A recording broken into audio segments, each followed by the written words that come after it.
Hi, my name is Angie Patterson, here at Black Rock Forest today with Andy Reinmann. He is working at the CUNY Advanced Science Research Center and is a professor at Hunter College. Today we're going to be tagging along with him, measuring photosynthesis on red oak trees and red maple. And we are going to learn about all the tools that he uses to do so to get at the really important questions of how these trees are responding to extreme weather events. So, stay tuned.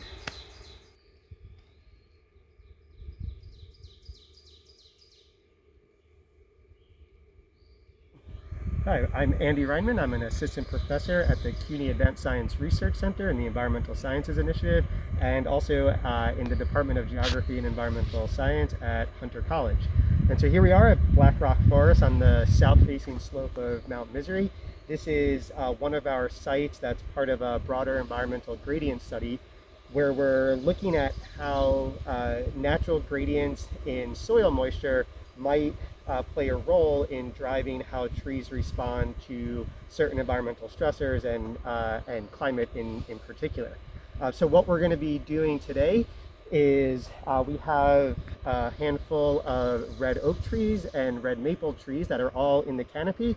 Some of these we have dendrometer bands on them where we can measure sort of at weekly intervals how quickly the trees are growing. And we are also going to shoot down some branches to measure rates of photosynthesis. And this year in particular is quite interesting because this past fall we had an anomalous extreme dry period in September where there was very little precipitation. So the trees sort of went into winter under drought conditions. And then early in the growing season this year, just after the oaks in particular leafed out, there was a late freeze event. I think it was the latest on record at Black Rock Forest on May 8th and 9th, where the temperatures got down to about 24 degrees Fahrenheit and all of the young oak leaves died. And so now the oaks have put out their second flush of leaves, and we are going to measure rates of photosynthesis on that second flush of leaves and try and get an idea of how those sorts of anomalous extreme climate events alter tree function and carbon cycling in the forest. Okay, so here we are. This is one of our red oak trees at our south-facing hill slope on Mount Misery. And we have these sort of low-tech bands around the tree. These are called dendrometer bands, and they allow us to measure rates of radial tree growth to the hundredth of a centimeter. And since late March, I've been making these measurements every week to figure out sort of when the trees wake up and start growing and at what rate that occurs, and to figure out how much growth occurs before the leaves come out, which indicates that they're relying on sort of stored energy from the year before. And then by following this through the growing season, we can learn more about when the trees stop growing during the summer. And so this tree, the diameter now is 42.69 centimeters. And if we compare that to the last measurement I made a week ago,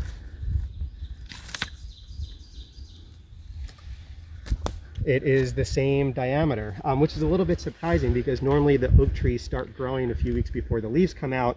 But I suspect that that freeze event that occurred this year sort of stopped them in their place for a little bit while they probably redistributed some of their energy reserves to put out that second flush of leaves. So we'll continue to make these measurements and see how the tree progresses moving forward.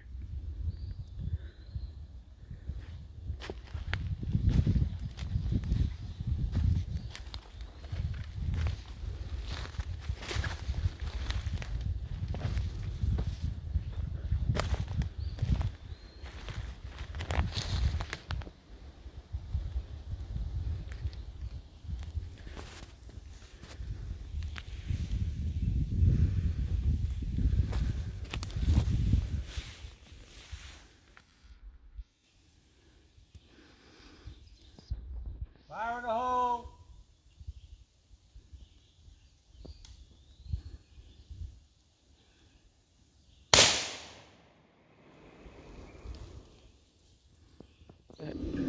Okay, so we just shot down a small branch from the tree, and that's really the only feasible way of measuring photosynthesis on a canopy leaf. And because things are pretty wet today, we're going to dry off the leaf a little bit so that we don't get any sort of humidity problems inside of the instrument. And then what we're going to do is, much like you would do with cut flowers, is we're going to stick the stem in water, cut the twig while it's in the water,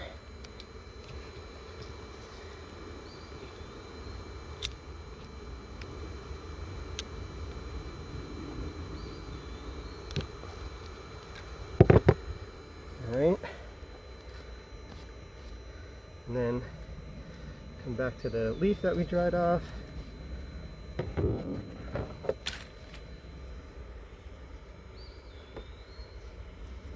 And then we stick it inside this chamber. This instrument's called the Lightcore 6800 photosynthesis system. What it does is it's going to create a nice little airtight chamber around the leaf, and inside are red and blue light sources that sort of mimic the sun, particularly in the wavelengths that are used for photosynthesis. And stick the leaf inside. We close the chamber. Now we have an airtight seal around the leaf, and what the instrument's going to do is circulate air inside of the chamber, between the chamber and what's called an infrared gas analyzer, which measures carbon dioxide concentrations. And basically it's going to calculate the difference between the CO2 concentration going into the chamber and coming out. Because the leaf should be photosynthesizing, what's coming out should be lower than what's going in, and that difference is sort of what the instrument uses to calculate rates of carbon assimilation or photosynthesis. And so we just let the instrument and the leaf equilibrate for a few minutes in its new environment. And this value up here in particular is the A is for assimilation. That's going to tell us the rate of photosynthesis.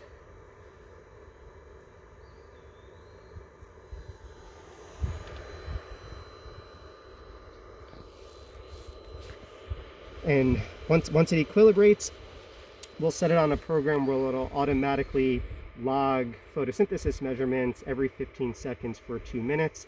And those are the data that we ultimately use to calculate sort of these instantaneous photosynthesis values for all the leaves that we measure. Okay, so all these green leaves, these are the second flush of leaves that the tree put out after that freeze event. And this brown stem in here and these brown leaves, those were from its first flush in early May that froze the night of May 8th and 9th.